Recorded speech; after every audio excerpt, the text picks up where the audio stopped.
Welcome back नाज़रीन। ज़बरदस्त में एक बार फिर खुश आमदीद। हमारे साथ मौजूद हैं फैज़ान अली खान साहब, हमारे साथ मौजूद हैं उस्ताद शफ़क़त अली खान साहब। खान साहब, हमारा सेगमेंट है, इसका नाम है कथारसिस।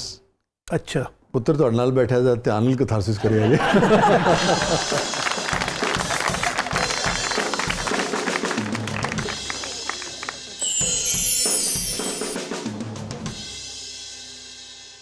खान साहब, एनी रिग्रेट इन लाइफ? एक है कि ज़्यादा खिदमत नहीं कर सका वालिदैन की। अरूज देखा मेरा सलामत अली खान साहब ने, लेकिन मेरी बड़ी ख्वाहिश ज़्यादा थी कि अब जो और बड़ा अरूज है और बहुत कुछ और भी है, लेकिन मैं वो उन बच्चों में से हूँ जिन्होंने दिल खोल के माँ बाप की सेवा की है। मेरे लिए एक पैगाम है दुनिया के लिए, वालिदैन जो है इनसे आगे की कोई चीज़ नहीं। ये ज़मीन पे खुदा का रूप है। इनको देखने के बाद समझ आती है कि खुदा कितना हसीन है और खुदा क्या है। तो सलामत अली खान साहब एक ऐसे फादर थे कि मैं उनके साथ अटैच था। और मैं अमेरिका में था जब उनका इंतकाल हुआ और उन्होंने मुझे खुद भेज दिया था। तो मुझे रिग्रेट एक है कि जब वो दुनिया को छोड़ रहे थे, मैं उस वक्त गा रहा था, उधर मौजूद नहीं था वहाँ पे, लेकिन उन्होंने मुझे खुद ही भेजा। राग नारायणी गा रहा था मैं, और सलार नादर मेरे साथ तबले पे थे, अफगानिस्तान के बहुत बड़े तबला प्लेयर। मेरे एक शागिर्द थे, उनका नाम था रॉबिन्स। उनके घर पे प्रोग्राम हो रहा था। शाम 3:45 बजे गाते गाते एकदम मैंने रोक दिया। एक हवा का झोंका कान से गुजरा और सब लोग खामोश हो गए, जितने भी 25-30 लोग थे, ऑल अमेरिकन्स। तो मुझे ऐसे लगा जैसे कुछ हुआ। उस वक्त खान साहब हॉस्पिटल में थे। एग्जैक्ट थोड़ी देर बाद कॉल आई सलार नादर साहब के फ़ोन पे, और मेरी सिस्टर ने कहा कि खान साहब का इंतकाल हो गया। यानी कि रूहानियत में मुझे ये खबर, स्पिरिचुअलिटी, बिल्कुल मैंने सही। गाना रख दिया, सरमंडल रख दिया था नीचे। उसके बाद मैंने रोना शुरू कर दिया था, पता भी नहीं था कि खान साहब मैं। तो फिर जब ये खबर मिली, एक रिग्रेट है कि मैं उनका जी भर के सेवा करना चाह रहा था सलामत अली खान साहब की, और इस वक्त पे और ज़्यादा, और वालदा की भी। और उसके बाद मेरे बड़े भाई उस्ताद शराफत अली खान जो मेरे उस्ताद हैं, उनका भी बड़ा मुझे दुख है। ये 2-3 चीज़ें मुझे बेचैन कर देती हैं। मैं कभी उठता हूँ तो मुझे ऐसे जैसे फील होता है कि फिर अल्लाह का नाम लेके थोड़ा बर्दाश्त करना पड़ता है, क्योंकि अल्लाह के काम है। ये एक फील मुझे हमेशा, जब मैं अपना बड़े कॉन्सर्ट्स या बहुत बड़ी जगहों पे जाता हूँ, तो ये फील मुझे ज़्यादा वक्त हमेशा सलामत खान साहब याद आते हैं, वालिद साहब। बहुत ज़्यादा, अब ज़्यादा याद आना शुरू हो गए मुझे आखिरी एक और उनकी आवाज़ याद है, जो मुझे और बेचैन करना शुरू कर दी ज़िंदगी में। उनके मरने से, उनके इंतकाल से कोई 3-4 हफ्ते पहले मैंने फ़ोन किया, 3 हफ्ते पहले। तो मैंने उनसे बोला कि मैं कुछ देर में आ रहा हूँ, आपको क्या चाहिए? तो उन्होंने कहा सिर्फ तुम चाहिए। ये आवाज़ मुझसे बहुत प्यार था, मैं उनके बहुत करीब था। Was a favourite to my father. जो लोग उस वक्त मौजूद थे हॉस्पिटल में, वो ये बात कर रहे थे। कुछ भी आवाज़ें मेरी वालदा भी दे रही, कुछ रिएक्ट नहीं कर रही। जब वो कहते थे शफ़क़त का फ़ोन आया, तो हाथ बस या कान पे ले जाते थे। That was the only name, he is moving his hand, और ऐसे फ़ोन का पोजीशन बना लेते थे अंदर। ये सब ने आंखों से देखा। और जब मुझे इस बात का पता चला, तो आज भी वो मुझे बहुत ज़्यादा सैड फील करता हूँ, क्योंकि इतनी बड़ी शख्सियत उस्ताद सलामत अली खान, यानी कि मेरे वालिद साहब हैं। ये सारी मौसीकी, consultant opinion of critics, listeners, singers, कोई ऐसा बंदा वहाँ पूरे सबकॉन्टिनेंट में जिसको कंट्रोवर्शियल कोई बात है ही नहीं, ऐसा गाना गाया। यानी कि गवैये प्योर या सुरीले होंगे या लयकार होंगे या तैयार होंगे, कोई कमी होगी। वो वाहद गायक थे जो तैयारी भी उतनी, राग भी, लयकारी भी, समझ भी। पंजाबी में उसको कहते पंचपटिया। तो मैंने ऐसा गायक दुनिया में देखा ही नहीं। तो मैं उनके लिए उनको खराज तहसीन पेश करता हूँ खड़ा होकर, क्योंकि वो मेरे उस्ताद हैं। खान साहब, हैप्पीएस्ट मोमेंट आपकी ज़िंदगी का?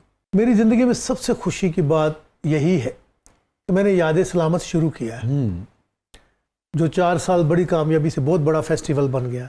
खुशी की बात यह है कि मेरे बच्चों ने इस काम को अपना लिया, जो खान मुझे वालिद साहब ने दिया था। फैज़ान नादर, अब छोटा बेटा सिफ्त अली, शुजात अली खान मेरा नेफ्यू, ये सब बहुत आ गया। और दूसरे घरानों के बच्चे और यंगस्टर को बहुत आगे मैं लेकर आ रहा हूँ, क्योंकि अब वक्त आ गया यंगस्टर को आगे लाने का। तो अगर हम लोग ये अब रोल अदा नहीं करेंगे और अब सिर्फ अपने तक ही रखेंगे और एक दूसरे को तोड़ने के चक्कर में रहेंगे, तो ये मौसीकी खत्म हो जाएगी। हमें इसको आगे लाने के लिए यंगस्टर्स को, जब यंगस्टर को गाते देखता हूँ तो मैं खुश होता हूँ। As happy moment. Ustad Shafqat Ali Khan साहब की ज़िंदगी का सबसे गमगीन लम्हा?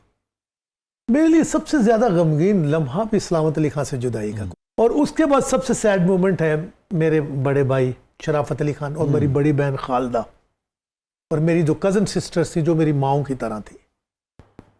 एकदम से मैं खाली हो गया। ये मेरे दोस्त भी थे, मेरी माएँ भी थी। ये हाँ साहब, ये फरमाइए कि ये जिस खालीपन का, जिस एम्प्टीनेस का आपने जिक्र किया, जिस अधूरेपन का जिक्र किया, कोई ऐसी चीज़, कोई ऐसी क्रिएटिविटी आपको याद आती हो जो इस कैफियत में आपने क्रिएट की हो? या बहुत कुछ। ये गाना पेश करूं, ये फील है जिस तन्हाई की आपने बात की। जब मैं ऐसे मिस करता हूँ अपनी बहनों को, फादर को, है तेरे साथ मेरी वफा, मेरी वफा, मदन मोहन साहब। हाँ मदन, मैं नहीं तो क्या जिंदा रहेगा प्यार मेरा, मैं नहीं तो क्या, मैं नहीं तो क्या, क्या कहने, मैं नहीं तो क्या है तेरे साथ मेरी वफा, मैं नहीं तो क्या, सीने में दर्द दिल में तमन्ना जगाए जा, ये आखिरी है शम्मे जलाए जा, मेरे लिए ना अश्क बहा, मेरे लिए ना अश्क बहा, मैं नहीं तो क्या जिंदा रहेगा प्यार मेरा, मैं नहीं तो क्या है तेरे साथ मेरी वफा, मैं नहीं तो क्या। वाह वाह वाह। हजूर, ये मैं क्लैप करना चाहता हूँ चेतन आनंद साहब के लिए, जी, चेतन। जो डायरेक्टर मेरे फैमिली मरासम है, उनसे विजय आनंद साहब, देवानंद साहब, देव साहब के बड़े भाई थे ना। विजय आनंद सब पैदा नहीं हो गए, हाँ, गाइड विजय फिल्म आनंद। बनाई, तो चेतन आनंद सब तो वो हैं जो बाबा फिल्म थे अगर बात की जाए। जैसे फिल्म में मूसीकी की दुनिया में तानसेन जी है या हजरत मीर खुसरो, ये वो लोग हैं जिनके साथ बड़े पीरजादा साहब ने भी काम किया, उस्मान साहब के बाद नीचा नगर फिल्म बनी थी, तो मैं इस घर का मेंबर हूँ। जब चेतन आनंद साहब पे एक फिल्म बनी थी डॉक्यूमेंट्री, उसका म्यूजिक मैंने दिया था। अच्छा, लॉन्ग ईयर्स बैक, 2000 मेरा ख्याल 6-7 की बात है। वेरी मैं इंटरेस्टिंग। ये बहुत सी चीजें लोग बताते नहीं क्योंकि लोग कमर्शियलिज्म के पीछे पड़े हुए हैं। तो उस बुक पे जो मैंने दिया, आप कुछ और भी चीजें आपको जल्दी में बताऊंगा। तो ये गाने उस कमरे में जब मदन साहब बैठे थे, वहाँ मेरा हर साल प्रोग्राम होता था जब ये हालात बेहतर थे, तो वहीं पे सारी इंडस्ट्री आके मुझे वहाँ सुनती थी। अजीज मिर्जा साहब जितने भी जिन्होंने चलते चलते फिल्म बनाई, फिर संजय गुप्ता जी, भप्पी दा, गोविंदा जी, ये सब लोग गाना मेरा घर पे रखते थे। तो वो देखिए ये कॉम्पोजिशन, मदन मोहन साहब तो है भी पाकिस्तान से, उनका चकवाल से, जी चकवाल से। तो और चेतन आनंद साहब की अब सोच देखे, वो ऐसा म्यूजिक रखते थे। मदन साहब ना पहले फौज में थे। जी बिल्कुल, देखिए हाँ, फौजी थे। देव साहब से भी मुलाकात रही आपकी? देवानंद सब मुझे बेटों की तरह मानते थे।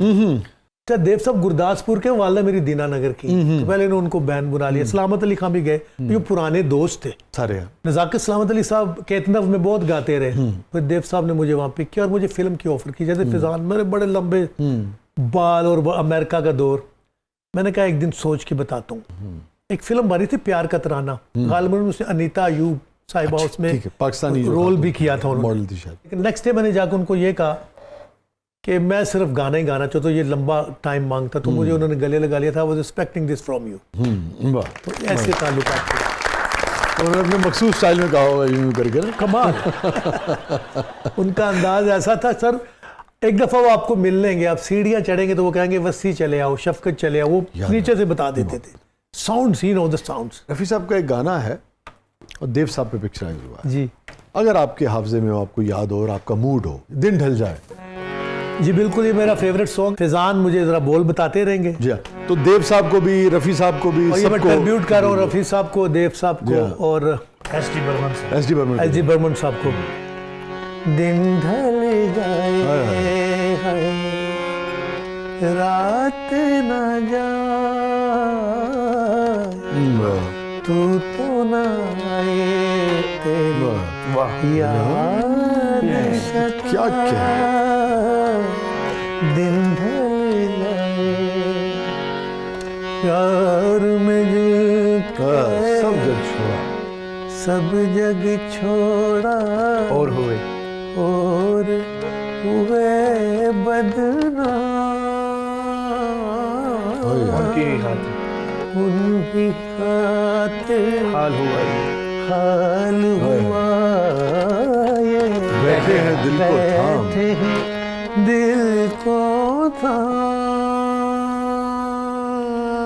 अपने कभी थे। अपने कभी थे, अब है पराए, वाह। दिन ढल जाए, रात न जाए,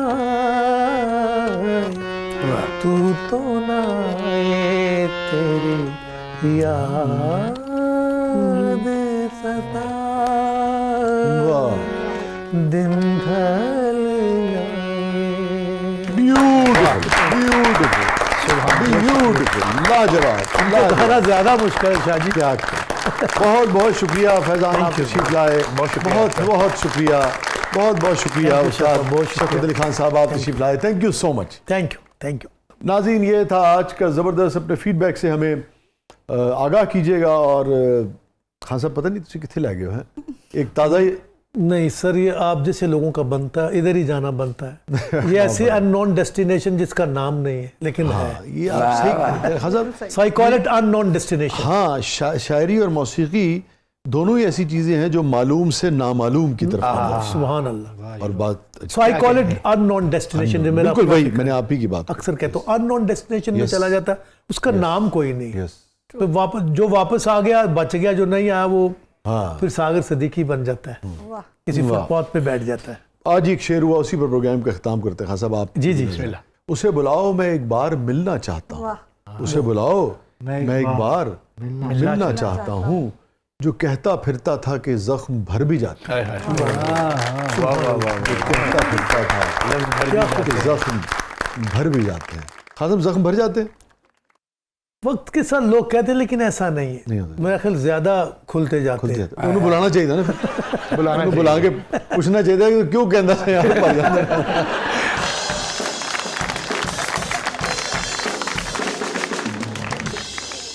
नाज़रीन, ये था आज का ज़बरदस्त। अपने फीडबैक से हमें आगाह कीजिएगा। और जो कहता फिरता था ये जख्म भर भी जाते हैं, उसे बुलाओ मैं एक बार मिलना चाहता हूँ। इजाज़त दीजिए। ब्यूटीफुल।